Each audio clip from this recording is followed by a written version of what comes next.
Is air conditioning making cities hotter? As Europe faces more frequent and more intense heat waves, you might have considered taking the plunge and buying an air conditioning unit.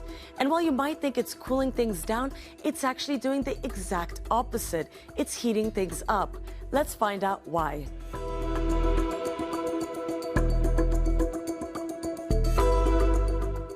In France, the environmental impact of the use of AC has become a topic of debate lately, particularly when left-wing MP Mathilde Panot mentioned that the temperature of a city can be increased by up to 2 degrees Celsius due to the use of AC. But where does she get this number from? It comes from a study published in 2020 that bases itself on a scenario in which air conditioners are used in all buildings of a city like Paris to maintain an interior temperature of 23 degrees Celsius during a heat wave. Temperature increases due to AC use depend on the time of day and the characteristics of the heat wave, mainly its intensity, according to the study. The scientists used the deadly 2003 heat wave, which killed more than 14,000 people in France, to model their predictions. They found that after 9 days of a heat wave similar to the one of 2003, the systematic use of AC during that time would increase air temperature by up to 2.4 degrees Celsius. So how is that possible?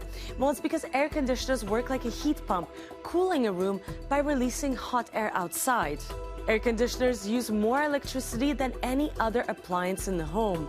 They consume 10% of global electricity and leak harmful planet-warming gases into the atmosphere. And as cities are only likely to grow hotter as a result of climate change and increased development, that means that humans will demand more indoor cooling. In 2019, 20% of EU households owned an AC unit, according to the European Environment Agency. The number of air conditioners worldwide is predicted to soar from 1.6 billion units today to 5.6 billion units by the middle of the century, according to a 2019 report issued by the International Energy Agency. If left unchecked, by 2050, all the air conditioners in the world would use as much electricity as China does for all of its activities today. The scientists behind the study give other options to help cool down cities, including creating more green spaces and better insulating buildings. For more fact checks and investigations, check out our website, euronews.com.